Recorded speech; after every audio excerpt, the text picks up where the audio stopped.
Boa noite, irmãos. Hoje, terça-feira, dia 18 de agosto de 2020. Uma vez mais, estamos aqui reunidos para estudar a Gênesis. Estamos no capítulo 6, que fala sobre astronomia geral. E vamos dar continuidade aos nossos estudos nesta noite, no subcapítulo As Leis e as Forças do Universo. Se um desses seres desconhecidos, que gastam a sua existência efêmera, rápida, no fundo das regiões tenebrosas dos oceanos, se um desses poligástricos, dessas nereidas, animáculos ínfimos, que da natureza conhecem apenas os peixes ictiófagos e as florestas submarinas, animais minúsculos, né? Se um desses animais recebesse de repente o dom da inteligência e a capacidade de estudar o seu mundo, né? Aquele mundo que ele vive, e de estabelecer, de acordo com as apreciações deste animalzinho, um raciocínio conjectural extensivo a todo o universo, a universalidade das coisas, que ideia ele formaria da natureza viva que se desenvolve no seu meio, e do mundo terrestre que não pertence ao campo ainda das suas observações, que ele não consegue alcançar. Se agora esse mesmo ser, por um maravilhoso efeito de poder da sua nova capacidade de observação, de raciocínio, de estudo, chegasse a se elevar acima das suas trevas eternas, que é onde ele vive, e subisse à superfície do mar, né, próximo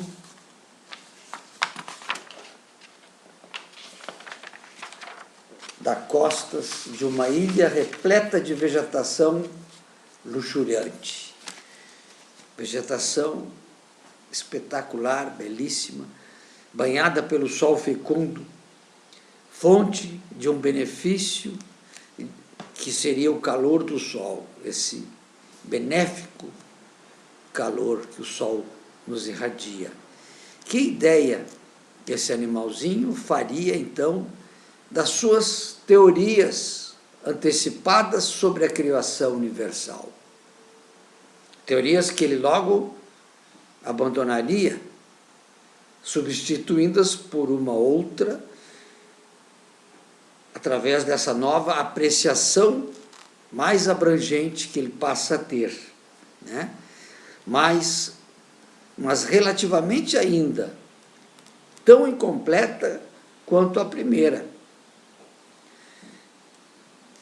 Esta, ó homens, é a imagem da vossa ciência inteiramente especulativa, que é o que nós temos por desconhecer outras partes do universo, não é verdade? Aí temos uma nota do autor aqui, dizendo: esta também é a situação daqueles que negam o mundo dos espíritos, quando após se despojarem do seu envoltório carnal, os horizontes desses, neste mundo, se desenrolam aos seus olhos. Compreendem, então, o vazio das teorias com que pretendiam explicar tudo exclusivamente à luz da matéria, à luz do que os seus olhos enxergavam. Entretanto, esses horizontes ainda ocultam para eles mistérios que só sucessivamente serão desvendados. à medida que se elevarem pela depuração dos seus espíritos.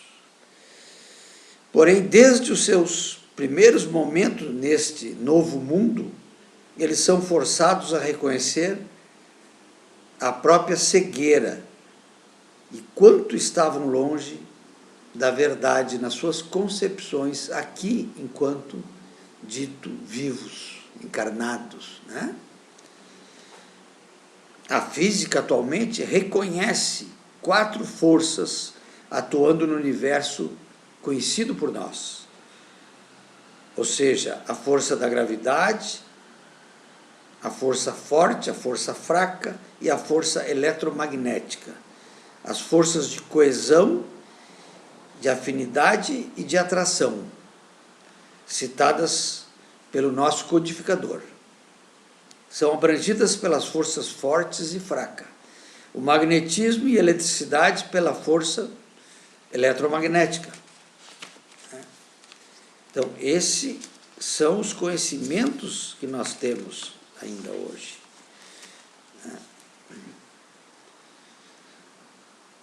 Então, logo que viemos a tratar aqui das questões das leis e das forças que regem o universo, diz o Espírito que se manifestou para a Kardec, né? Eu, que apenas sou como vós um ser relativamente ignorante em relação à verdadeira ciência, apesar de aparente superioridade que me dá sobre meus irmãos encarnados ainda na Terra, a possibilidade que me cabe de estudar questões naturais que lhes são ainda proibidas na posição de terráqueos. O meu objetivo é somente vos expor a noção geral das leis universais, sem explicar detalhadamente o modo de ação e a natureza das forças especiais que decorrem dessas leis. Existe um fluido etéreo que preenche o espaço e penetra todos os corpos. Esse fluido chamamos de éter, ou matéria cósmica primitiva. É a matéria geradora do mundo e de todos os seres. A esse fluido, são inerentes as forças que presidiram as transformações da matéria, as leis imutáveis e necessárias que regem todo o universo. Essas forças múltiplas, indefinidamente variadas, segundo a combinação da matéria, das diversas matérias, é que ela pode se modificar, são localizadas segundo as massas, diversificadas em seus modos de ação segundo as circunstâncias e os meios que são conhecidas na Terra, pelos nomes de gravidade, coesão, afinidade, atração, magnetismo e eletricidade ativa. Os movimentos vibratórios dos agentes são conhecidos pelos nomes de som, calor, luz, etc. Em outros mundos, elas se apresentam sobre outros aspectos, oferecem outras características desconhecidas ainda aqui na Terra. E na imensa extensão dos céus, um número indefinido de forças se desenvolve em uma escala inimaginável para nós, da qual somos também pouco capazes de avaliar a grandeza, tanto quanto é para o crustáceo, no fundo do oceano, alcançar a universalidade dos fenômenos na superfície terrestre. Nós temos a mesma dificuldade que tem aquele minúsculo crustáceo que está lá nos fundos dos oceanos, naquela escuridão. Ora, assim como só há uma substância simples, primitiva, geradora de todos os corpos, mas diversificada em suas combinações. Assim, também todas essas forças dependem de uma lei universal, diversificada em seus efeitos, que se acha em sua origem e que, pelos desígnios eternos, foi soberanamente imposta à criação para lhes imprimir harmonia e estabilidade permanentes. A natureza jamais se opõe a si mesma. Ela não contraria as suas próprias leis, né? O brasão do universo só tem uma divisa: unidade e variedade.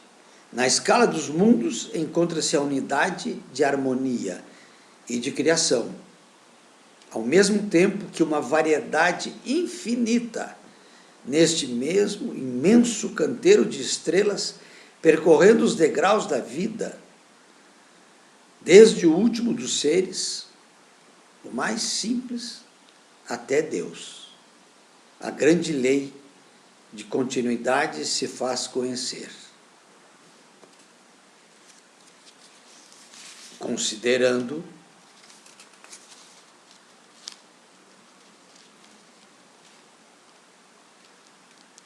as forças em si mesmo, pode-se formar uma série cuja resultante, confundindo-se com a geratriz, é a lei universal. Não saberias observar esta lei em toda a sua extensão, pois as forças que a representam no campo das vossas observações humanas, essas forças são restritas para nós e limitadas nas nossas observações. Entretanto, a gravitação e a eletricidade podem ser consideradas como uma larga aplicação da lei primordial que impera para além dos céus. Todas essas forças são eternas. Explicaremos esse termo.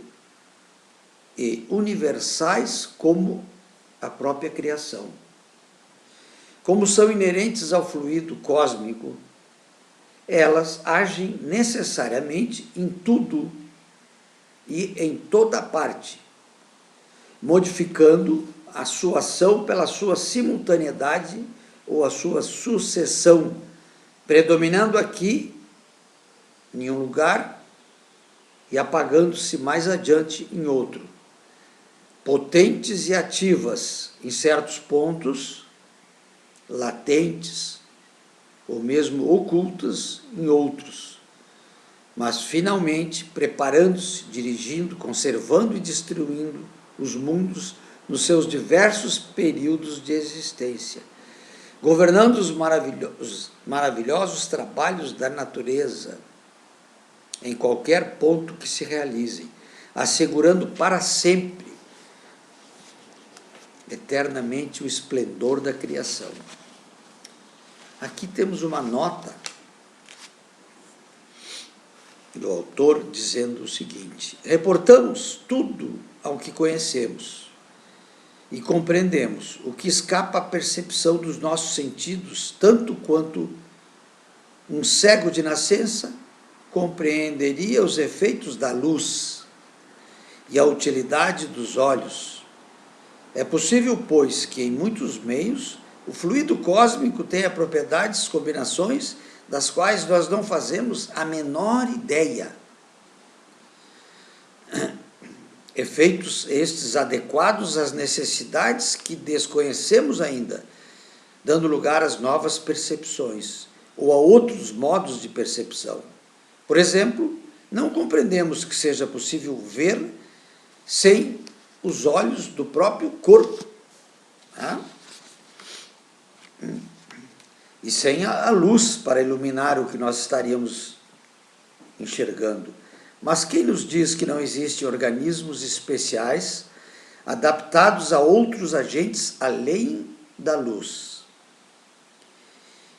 E que só os sonâmbulos, excepcionalmente, são aqui na Terra dotados disso. Eles não terão necessidades da nossa luz nem dos nossos olhos, contudo verão o que nós não podemos ver. O mesmo acontece com outras sensações. As condições vitais e as condições de percepção, as sensações e as necessidades variam de acordo com os meios que temos. Então, os meios que nós temos na atual evolução da nossa encarnação aqui neste planeta são muitíssimos limitados. E as nossas percepções limitam-se a esses meios, a essas ferramentas de compreensão do universo e de tudo que nos rodeia.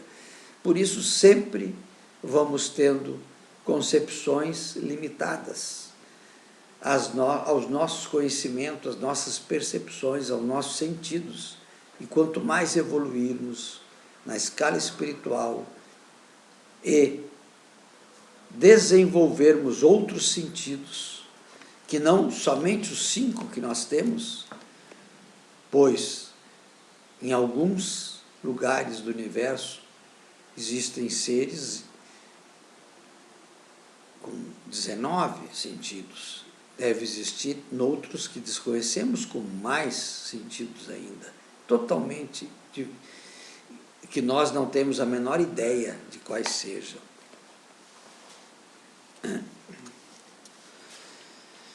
O capítulo seguinte da astronomia vem a criação primária. Criação primária de tudo. Após termos considerado o universo sob os pontos de vista gerais da sua composição e das suas leis e das suas propriedades, podemos levar nossos estudos para o modo da formação que originou os mundos e os seres. Em seguida, desceremos à criação do nosso planeta, da Terra, em particular, e ao seu estado atual na universalidade das coisas. E daí, tomando esse globo como ponto de partida e como uma unidade relativa, procederemos a nossos estudos planetários e siderais. Se tivermos compreendido bem a relação, ou antes, a oposição entre a eternidade e o tempo, se nos familiarizarmos com a ideia de que o tempo não é mais que uma medida relativa da sucessão de todas as coisas transitórias, enquanto que a eternidade é essencialmente um imóvel e permanente. Ela é una, é uma só, a eternidade, imóvel e permanente. E que ela não é suscetível de qualquer medida, não há como medir esse tempo, nem sobre o ponto de vista de duração. Compreenderemos que para a eternidade não há começo e tampouco haverá fim. Por outro lado, se fizermos uma justa ideia, ainda que necessariamente muito imperfeita, da infinidade do poder divino, compreenderemos como é possível que o universo haja sempre existido e que exista sempre. No momento em que Deus existiu, suas perfeições eternas falaram. Antes que os tempos houvessem nascidos, a eternidade incomensurável recebeu a palavra divina e fecundou o espaço tão eterno quanto ela. Sendo Deus, por sua natureza, de toda a eternidade, criou desde toda a eternidade. E isto não poderia ser de outro modo, pois a qualquer época longínqua a que nos recuemos, pela imaginação que possamos ter, os limites supostos da criação, haverá sempre, além desse limite, uma eternidade. Pense bem nessa ideia. Uma eternidade ao longo da qual as divinas hipóteses ou volições infinitas teriam permanecido ocultas em muda letargia inativa e fecunda, uma eternidade de morte aparente para o Pai eterno que dá a vida aos seres, do mutismo indiferente para o verbo que os governa, da esterilidade fria e egoísta para o espírito de amor e vivificação. Então, aqui, quando fala das divinas hipóstase e as volições, ele dá um esclarecimento. O vocábulo hipóstase apresenta vários significados.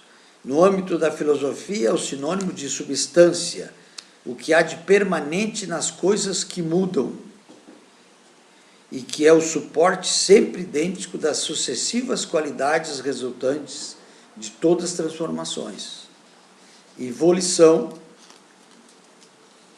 é o ato pelo qual a vontade se determina a alguma coisa. Compreendamos melhor a grandeza da ação divina e a sua perpetuidade sobre a mão do ser absoluto. Deus é o sol dos seres, é a luz do mundo. Ora, a aparição do sol dá nascimento instantâneo a ondas de luz, que vão se espalhando para todos os lados do espaço. Do mesmo modo, o universo, nascido do eterno, remonta aos períodos inimagináveis do infinito de duração até ao Fiat Lux, ou faça-se a luz do início. Então, ele sempre existiu até o momento que o verbo disse, faça-se a luz. Ali foi o início daquilo que nós conhecemos e vamos conhecer. Portanto, o começo absoluto das coisas remonta a Deus. As sucessivas aparições dessas coisas no domínio da existência constituem a ordem da criação perpétua. Que imortal poderia dizer das magnificências desconhecidas e soberbamente veladas sob a noite das idades que se desenvolveram nesses tempos antigos, em que nenhuma das maravilhas do universo atual existia. Nessa época primitiva em que a voz do Senhor, fazendo-se ouvir, os materiais que deviam, no futuro, se agregar simetricamente por si mesmo, formar o templo da natureza, eles encontraram-se subitamente no seio dos vários vácuos infinitos. No momento em que essa voz misteriosa, que cada criatura venera e estima como a voz de uma mãe, notas harmoniosas variadas se produziram para vibrarem juntas e modular o concerto dos céus imensos. O mundo, na sua origem, não foi criado na sua virilidade e na sua plenitude de vida, não. O poder criador não se contradiz jamais, e como todas as coisas, o universo também nasceu criança, revestido das leis mencionadas acima e da impulsão inicial inerente à sua própria formação.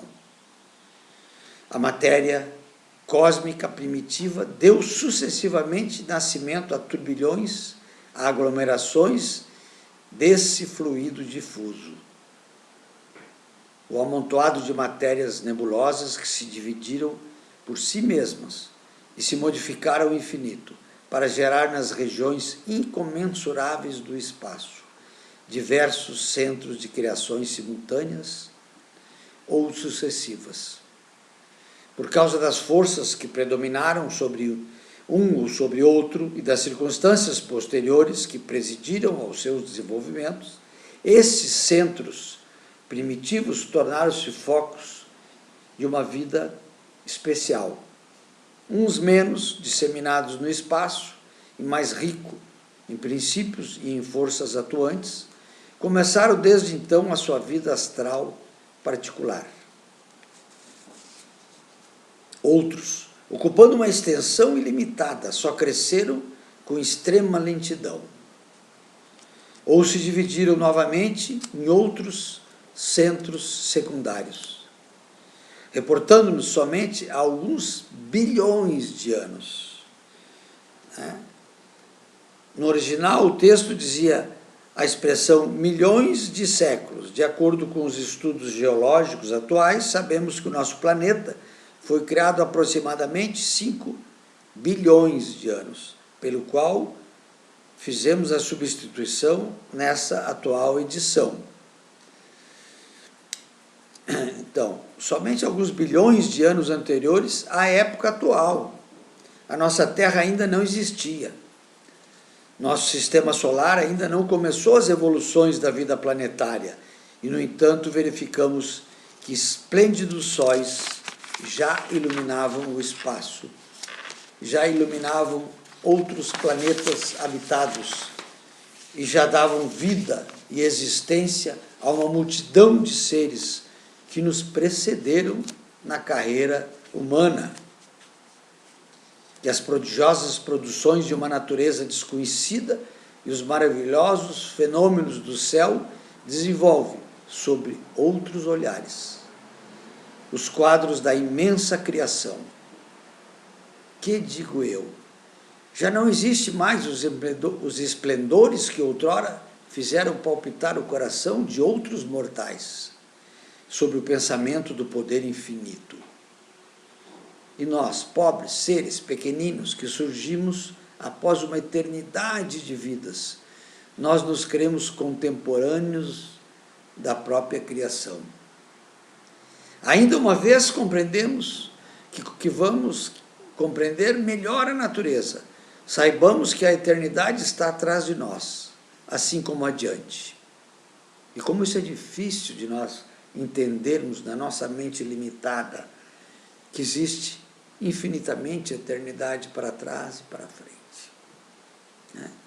Que o espaço é o teatro de uma sucessão e de uma simultaneidade inimaginável de criações. Inimaginável e permanente.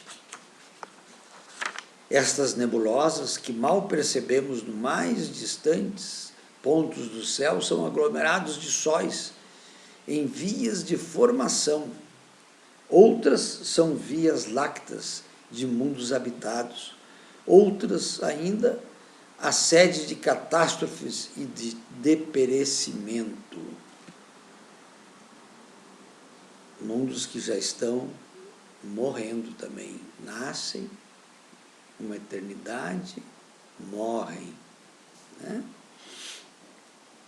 Saibamos que assim como estamos colocados no meio de uma infinidade de mundos, também estamos no meio de uma dupla infinidade de durações anteriores e posteriores, que a criação universal não é apenas para nós, e que não devemos reservar essa palavra à formação isolada do nosso pequenino mundo. Então a criação universal é permanente e em todas as partes do universo. E nós vamos, na próxima semana, estudar, então, não só a criação da Terra, mas a criação universal.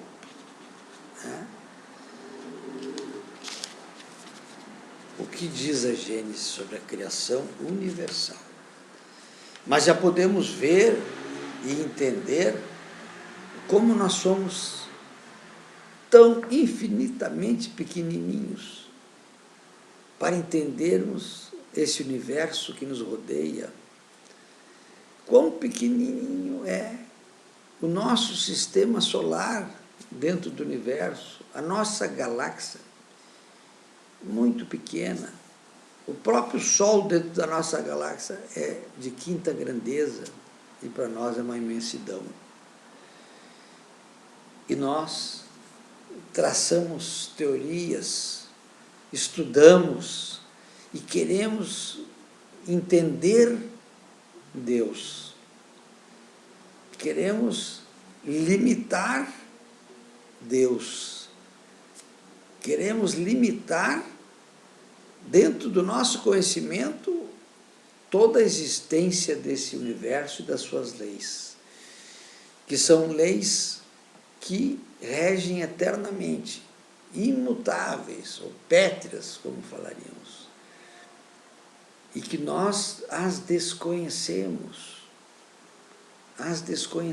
ainda, e traçamos alguns limites que para as leis é como se fosse milésimo dos efeitos das energias das leis. Nós vemos aquilo e acreditamos que aquilo é o tudo. E aí que vamos nos enganando, e aí que vamos tendo a dificuldade de conceber e de entender as manifestações da natureza, as manifestações de defesa dos nossos próprios organismos físicos. E aí nós vemos sendo uma simples agressão de um vírus, que nós não sabemos a origem. Alguns acham que é pelo efeito que o próprio homem está cada vez mais criando campos energéticos. Alguns dizem que aquela pandemia de 1917 foi originária da grande quantidade de interferência das ondas de rádio de comunicação que se originaram 2 anos antes daquela pandemia. E olhe que dão explicações tipo que na época não havia a comunicação, a convivência, a aproximação dos povos no mundo como há hoje.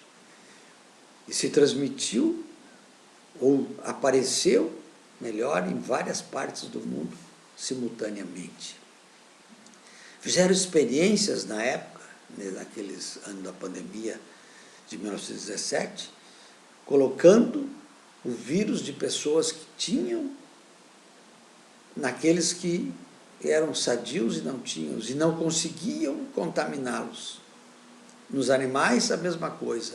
Na época, alguns cientistas concluíram que os vírus não são transmissíveis, mas que cada um de nós tem a capacidade de desenvolver reações no organismo para purificar e limpar-nos das energias que estamos permanentemente recebendo de satélites, de rádios de comunicação, de televisão, de todo tipo de interferências eletromagnéticas e elétricas que nós mesmos colocamos em volta do nosso planeta. Outros não, acreditam que são vírus criados em laboratório, outros são vírus derivados de animais, mas ninguém ainda determinou ou sabe exatamente a origem. Assim como não entende que o próprio ser humano, que a natureza trata de se adaptar, de curar e eliminar os efeitos desse vírus gradativamente, e tudo tem o seu tempo. Nós temos que ter a paciência para suportar todas essas agressões, que nós somos os responsáveis de uma ou de outras maneiras, e ter a certeza, como dizemos sempre, que tudo passa, tudo são fragmentos dentro do universo, na nossa marcha de evolução. Então tenhamos a consciência que nada se move, nem uma folha no nosso planeta, que não seja permitido pela vontade do Criador. Tudo que ocorre é permitido pela vontade do Criador. Temos fé, nos envolvamos com esse amor, com essa energia que é Deus. Confiemos nele, confiemos em Jesus e nos Espíritos de luz, que nos darão o que nós melhor necessitamos. E pedir de coração, pedir sinceramente, seremos atendidos. Vamos aprender.